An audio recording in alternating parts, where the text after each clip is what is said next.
Qanday erkak va ayollar bilan munosabatga kirish xavfli?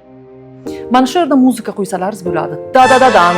Xullas, har bir ayol va erkak xohlaydi ideal ayol yoki ideal erkak uchratishni. Lekin bilingki, ideal insonlar yo'q. Ideal maskalar bor va sizni oldingizga kelib, "San man kutgan o'sha shahzodaman" desada va o'zini faqatgina yaxshi qirralarini namoyon qilib, ya'ni maskalar ortida gaplashsa, bunaqa insonlardan qo'rqing. Xuddi shuningdek, ayollar ham buni mukkasidan ketgan. O'zlarini sipo ko'rsatishi, "Ha, aytganingizni qilaman" deyishidan ham hurmatli erkaklar qo'rqing. Keyingisi psixopatlar. Bilasizmi? Bunday insonlar shunaqa ham siz uchun suv va havo kabi bo'la oladiki, ularsiz keyin hayotingizni tasavvur qila olmay qolasiz. Lekin aynan psixopatlar ham emotsional, ham fiziologik abyuzerlardir. Siz undan qanaqa yordam so'rasangiz, boshida "Ha, bajonidil hamma narsani sizga qilib beradi. Juda ham katta-katta podarkalar qilishi mumkin. Agar u sizda aynan resurs holatni ko'rsa va siz uni o'ljasiga aylanganingizdan keyin u sizni yerga to'xtaydi, ya'ni kamsitadi. Mana shundagina siz bilib olasiz. Lekin bu uchun anchagina muddat kerak bo'ladi. Bu muddat ichida siz esa bu erkakka yoki ayolga o'rganib qolgan bo'lasiz va shuning uchun ham ketolmay qoladi ayollar. Bu sevgi deb o'ylaydi. Nimagadir shu insonni ko'rsam, qanaydir tanamda bir o'zgarishlar bo'ladi, ximiya bo'ladi yoki kapalakchalar bo'ladi ichimda va insonlar o'ylaydiki, bu sevgi deb. Aslida bu sevgi emas. Shunchaki sizni tanangiz tremor bo'ladi, titroq beradiki, qochgin bunaqa insonlardan deb. Bu signallari. Psixopat hech qachon o'zini psixopatligini tan olmaydi. U hamma insonlardan o'zini ustunligini ko'radi. Все люди как люди, а я суперзвезда. Lekin buni albatta og'zaki aytmaydi. Unda shu xususiyatlarni ko'rsangiz ham, balkim psixologga murojaat qilarsan desangiz, u sekin astalik bilan o'zingizni jinniga chiqarib qo'yadi. Maskani qanaqa qilib aniqlash mumkin? Sizga shirin gapirib, kulib turib, lekin birdaniga qo'llarini mana bunaqa qilishi ham mumkin erkak kishi. Bilaveringki, nima buni ortida turibdi. Yoki qiz bola ham juda ham asabiylashishi mumkin svidaniyada, lekin o'zini yaxshi ko'rsatishi kerak. Ya'ni o'zini muloyimligini ko'rsatish kerak bo'ladi. Kulib turishi mumkin, lekin oyoqlari asabdan mana shunaqa borib kelaveradi.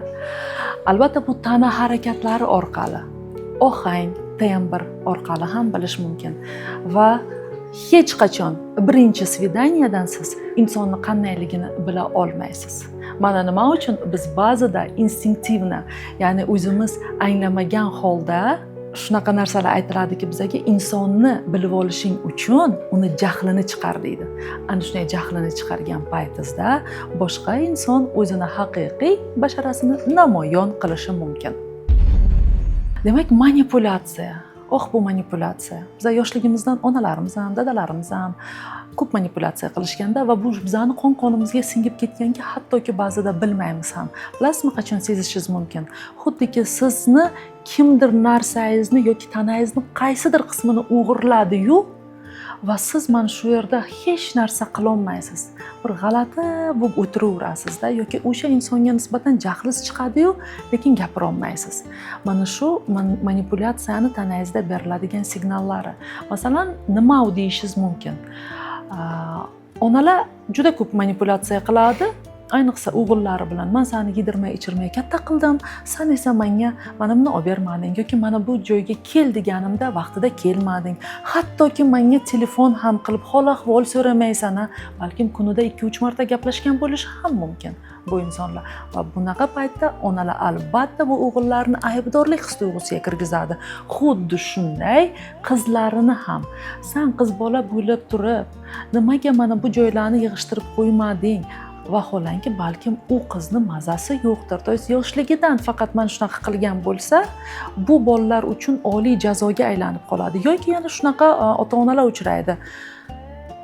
Umuman gaplashmay qo'yadi farzandi bilan. Ha, u kichkina yosh bola bo'lsa ham bir hafta, bir oy ham gaplashmasligi mumkin va bu bolalar ertaga katta bo'lgandan keyin ayoli yoki eri xuddi shunday gapirmay qo'ysa, xafa bo'lib, arazlab, bular uchun juda ham oliy jazo bo'ladi va ular aybdorlik his-tuyg'usida yashaydi va bu aybdorlik his-tuyg'usi ularni yemiradi. Yana shunaqa insonlar borki, ularning vijdoni yo'q. Chunki vijdonni vesi ham yo'q ularda. Ular ba'zida partnyorlarini ham aldab ketaveradi. Erkaklar esa ayollarini yoki yaxshi ko'rgan qizini aldab ketishi ular uchun juda ham osongina. Xuddi shunday ayollarda ham, qizlarda ham yigitlar bilan bir nechtasi bilan uchrashib yurishi mumkin-da, podarkalarini olib, lekin unda ham vijdoni bo'lmaydi, ya'ni отсутствие совести. Bunaqa insonlar ham xavfli. Ужас filmlarini yaxshi ko'radigan insonlar. Bu yerda erkaklar ham bor, ayollar ham bor. Shunday insonlardan ham xavfli bo'ling. Ularda balkim empatiya yo'qligi kuzatilishi mumkin. Empatiya nima? Aynan rahmdillik his-tuyg'usi yo'qligi. Ular navarot mazza qilishadi. Ya'ni kimdirni bo'g'ib o'ldirganida, suyganida, ba'zida oyida bir marta ko'rish balkim normadir, lekin ular doimiy ravishda bu narsani ko'rib mazza qiladigan bo'lsa, bilingki, demak, bu insonda vahshiylik ham bor. Shunaqa alomatlar kuzatiladi. Svidaniyaga chiqqaningizda kuzatishingiz mumkin. Life hack sizlarga.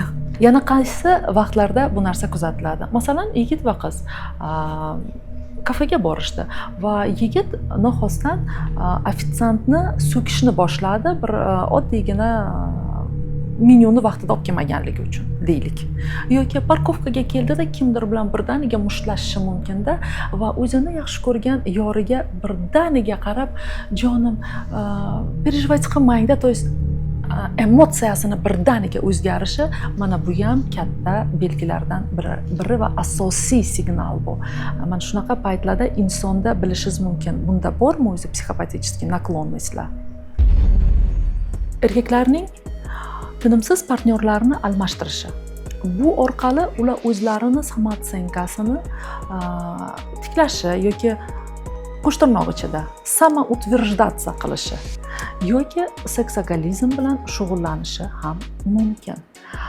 Albatta, ayollarda ham bo'lishi mumkin, lekin ular buni ko'rsatmaslikka harakat qiladi.